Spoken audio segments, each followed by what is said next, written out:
run this computer. Okay, everybody, welcome back. We're going to do our part 2 of Thursday's class, Entrepreneurial Leadership. We just finished the little module where we were talking about maybe what kind of leader you were, a social leader, a data leader.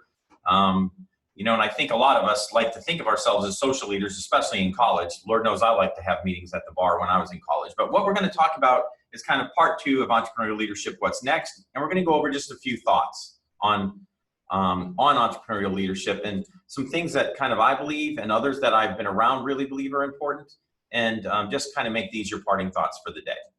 Okay, so here's my thoughts on leadership, and I believe this deeply. I believe leadership is a choice.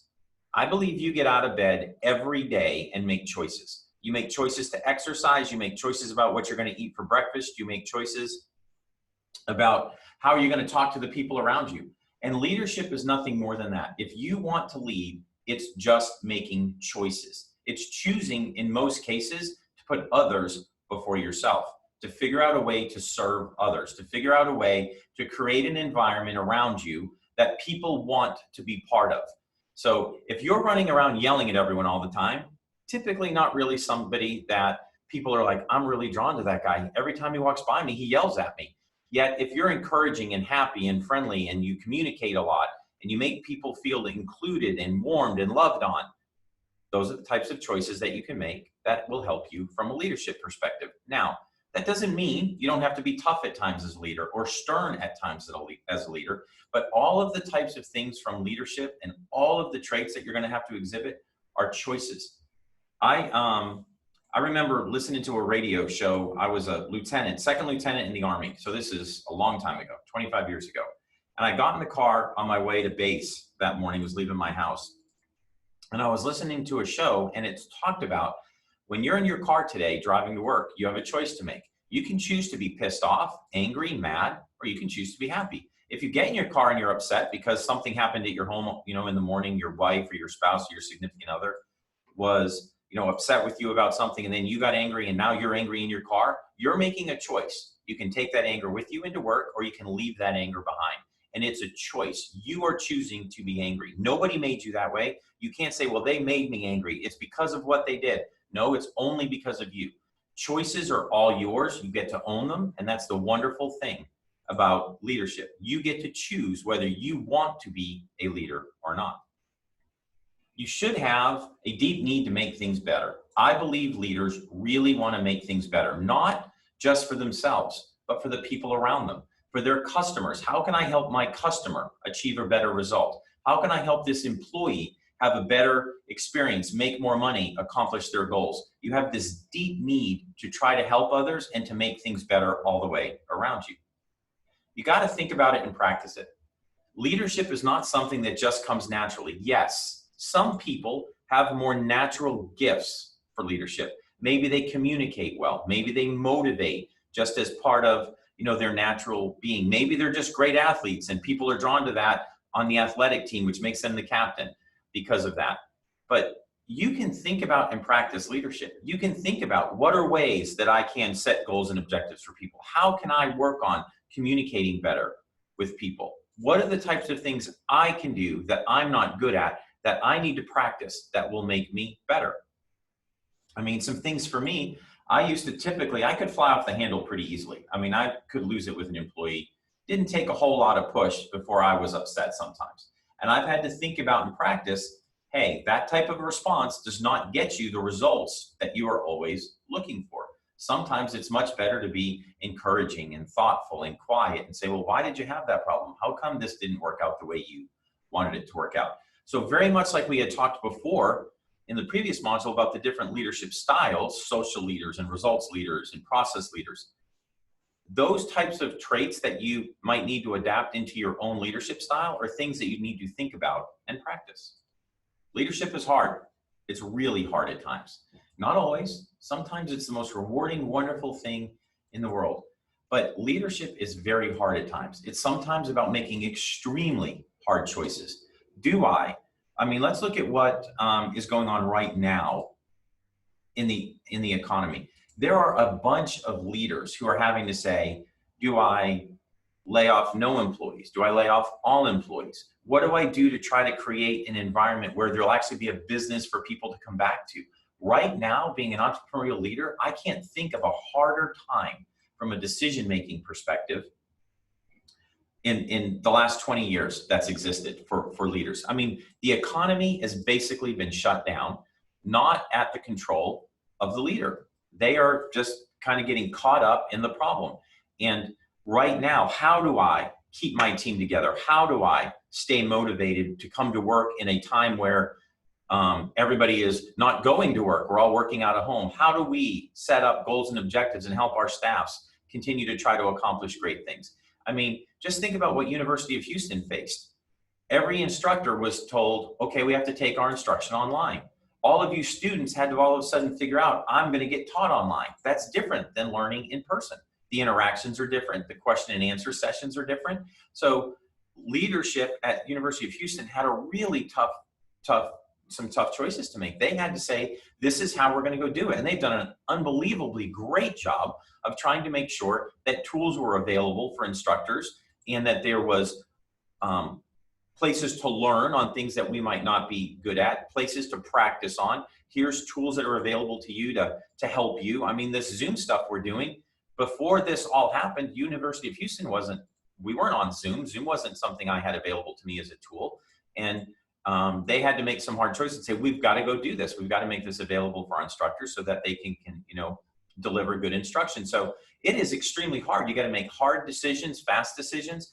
And leadership is challenging because there will be people who, no matter how great you are as a leader, no matter how good your skill set is, that will just challenge you and poke you and prod you and force you to be constantly working on your craft. And I believe leadership is a craft, no different than anything else. And I've kind of said this already, it's a deep need to make things better, but leadership at its core, it's about visualizing better. What's better? Can I see it? Can I visualize it? We talked about this in the second module, where you have to have a vision for your business. If you don't have a vision for your business and you're not able to communicate that vision, it's very difficult to get employees on your team. At its core, leadership's about communicating this vision of better and getting everybody to buy into it, whether that is your customers, your employees, all of it. You've just got to get everyone buying in. And so my final, kind of thought on that is you have to communicate the vision of better, which means you have to know the vision of better, which gets us back to an earlier module in the semester where we talked about value propositions, which is what that vision of better is. Okay, finally, it's all about them. And notice I have that in capital letters. If you try to make leadership about you, it's really, really hard. When you are pouring yourself into the people around you and you're trying to make them better and you are really trying to figure out ways to help them achieve their goals, I've said this time after time in this module, you by proxy win. As the business owner, as the leader, if I am pouring everything I have into them, if I am trying to make them more money, if I'm trying to help them achieve their goals, there's no doubt that I will achieve mine also. And so it's got to be all about them, which we've talked about the radio station. Test question, radio station, WIIFM, what's in it for me? If it's all about them, it can't be about you. Okay, some other thoughts on leadership. We have vision, right? So vision, we just talked about that before. You have to be able to communicate, where is my big business going? Guy in a rock looking way out front. Should have made him that really granite cut guy, huh? That was supposed to represent me this semester. Should have thought of that earlier. That would have been really nice here. Regardless, you have to be able to be looking out to the future, to the forward, looking forward and saying, this is where we are going, and then being able to communicate that back to your employees. You got to be able to motivate. You have to be able to motivate. When you are starting a new venture or even working in a venture that you are trying to take from one milestone to another milestone, or even if you've joined a big corporation and you are having to run a little team in there, or you're just part of a team, you can lead from the middle. This motivation of how do I stay positive? How do we set new goals? How do we generate new ideas? Are you getting that motivation there? And there's a difference between being motivated and acting motivated. All of us at times have had to kind of say, whew, I'm dragging today. I've got to get going. I'm going to go in and I'm going to figure out a way to get some energy moving and get motivated. That happens. But if that is what you're having to do every day in your job, or if you're having to really convince yourself every day that, oh, I got to get motivated again, I got to go do this, maybe you're just not in the right seat on the bus. Maybe you're on the wrong bus. We talked about buses representing companies and seats on buses representing roles inside of companies, etc. You might just be in the wrong seat of the bus or on the wrong bus altogether. But motivation, people pick up on it. When you're positive, you can't help but drag people to be positive around you also. Okay, we talked about listening ability 2 modules ago. I really struggled with this as a young lieutenant. I just, was so busy running around trying to do stuff because I thought activity represented results. And I was not very good at listening to not only the soldiers that in some cases, some of those sergeants had been in the military 20 years. They knew a lot more than I knew. I struggled for my first 6 months to kind of listen. Then I had a mentor sit me down, a Major Lewis, and he just kind of sat me down and was like, Steve, you got some great experienced people around you. You got to do a better job of listening to them. And he walked me through what that means. Listening is being quiet while they're talking and then summarizing back to them what you heard them say to you. So what you've told me is you're unhappy because I am making you guys go to the motor pool every day instead of every other day, which is kind of a normal standard. You are unhappy because we are doing 12-mile runs every day, yet what you used to have to do was a 12-mile run twice a week. Like, whether you agree or not doesn't matter. You have to listen and then summarize back to them, which is how you let them know you heard them. So listening ability is a big deal when it comes to leadership. Passion. Describe the world where your purpose is fulfilled. And you kind of just look at that picture. And all that picture does is make me be like, wow, it calms me. It may not calm you. Somebody else might look at that and be like, that's just a big old tree with a bunch of fog around it. And that's okay. But for me, it's calming and it makes me think about, what am I actually passionate about? What are the things I'm passionate about? One of the things I'm passionate about is teaching. I love being with you guys. This online teaching, while hopefully effective, and I'm doing the best I can to make it effective, is not near as impactful for me as when we are able to be in the same classroom having great discussions. And all of you are bringing up all these awesome points about the way things are now and different things that we can talk about. I have a passion for teaching. I really enjoy it. It kind of, feeds my soul. I actually met with this soccer coach one time out of Chicago. He was running a really big club called the Chicago Sockers, and they are one of the top clubs in the United States. The U.S. national team uses them all the time as a feeder pool for players. They have, if you go through their program and you're in one of their top teams, you for sure certainly going to go play at some college somewhere on a scholarship. And I remember meeting with their executive director, and a lot of his role was somewhat administrative. And he said this statement to me. He goes, man, I just love it when 4 o'clock comes. And I was like, why? What happens at 4 o'clock? He goes, man, 4 o'clock is when I go feed my soul. That's when I get to go on the field and start coaching the boys. And he understood that his role had a lot of other things to do that were administratively based that he didn't love as much, that he wasn't as passionate about, but he did them so that he could do the thing that he was the most passionate about, which fed his soul, which was get on those fields and coach the boys. And so find something in your world where you feel like you're fulfilling your purpose, find passion, it'll help you be a better leader. Okay, inspiration, right? If you've, think about inspiration. It's not just telling people what to do, leadership, this little sign here, like you have to inspire them to do it. If you're not willing to do what you're asking everyone else around you to do, it doesn't really go over so well. So like the picture perfectly portrays that. The officer is out front leading the troops down the hill. This actually is a picture that is representative of the book Killer Angels, if you guys have ever read that about Gettysburg. And this is Joshua Chamberlain leading the troops from Maine on down the hill. And so if you are going to try to just tell people what to do, not going to work. You've actually got to inspire. You've got to be part of it. You've got to be willing to do what you're asking them to do also. Communication.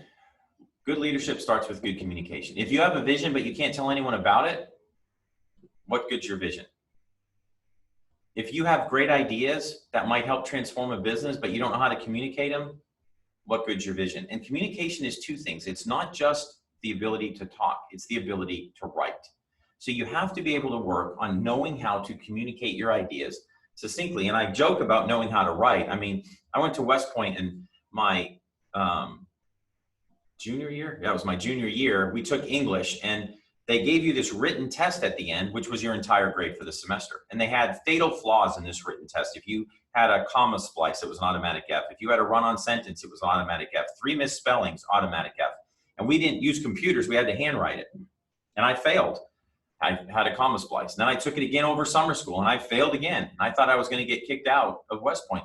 But the Army had a standard that officers had to know how to write extremely succinctly. No passive voice. You know, short, concise, really. Well, I struggled at learning to do that.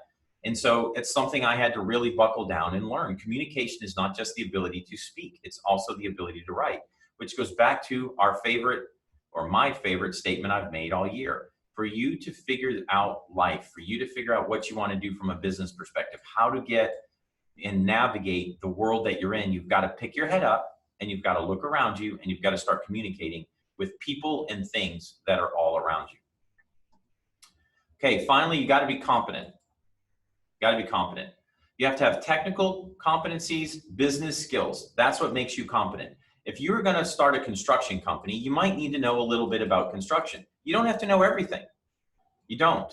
But you have to have enough technical competency that you can have a conversation with the people on your team who are the technical experts. You have to have the business skills to understand how to align financing and administrative and your operational piece of the business. So you have to be competent. You have to have some skills.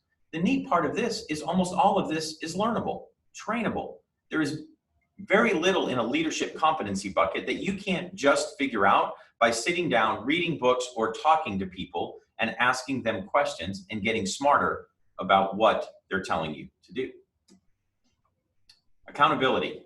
This sign says it the best. We're going to actually have a little module on accountability, so I'm going to touch on this really briefly. But the whole his fault, her fault, their fault, not me, I'm not accountable. You have to take responsibility for yourself. You have to be accountable. And the hardest part of leadership, or one of the hardest parts of being a leader, is holding others accountable. There's actually a book by Patrick Lencioni, and one of the things that he says that is an executive's biggest fault is that they choose popularity over accountability. They would rather be popular than hold their people accountable. And that makes an organization kind of get skiddy and sideways because they're so busy and worried about being liked that they're not as worried about the performance of the people and trying to say to somebody, no, we had an agreement. You said you were going to have X done by Y, and it is now Y time, and X is not done. And those are hard conversations to have. And if you think back to the leadership styles we covered, a couple of those leadership styles will lend towards accountability a lot simpler. A data leader, not as much of a problem because it's all the numbers doing the talking, right? A process leader, maybe not as hard of a deal to do because that process leader's got a process and they're going to hold you accountable inside of the process.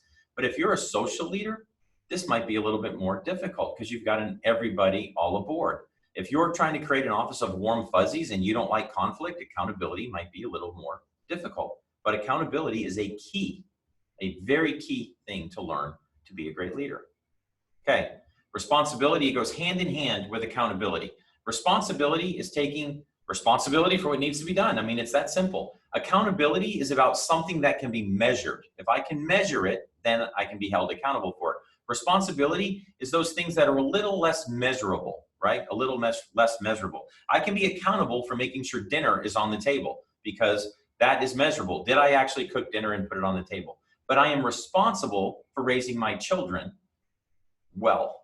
A little less able to be measured, right? It's all sorts of things that are getting done along the way that make your children grow up well. And so I'm responsible for that. From an accountability perspective, I have to cook for them and I have to provide a place for them to sleep and hopefully, support them in their education and do some other things. And I can be held accountable for all of those types of tasks. But overall, there's this underlying responsibility of I have to raise my children well. Okay, those are the ones that I have. To be excellent at leadership, all of these around this wheel are things that can impact. I'm not talking about all of them. Obviously, you have to take risk if you're going to be an entrepreneurial leader. You have to be willing to do feedback from a coaching perspective. You have to manage yourself. You have to know how to make decisions. You have to have planning and vision. You have to be able to communicate. All this is showing you here is that there are lots of other parts to being a great entrepreneurial leader. What I hit on the ones earlier are some of the things that I believe are really important, but there's others out there that are important also. All right, that's the end of video class 4, and I will be seeing you guys again next week.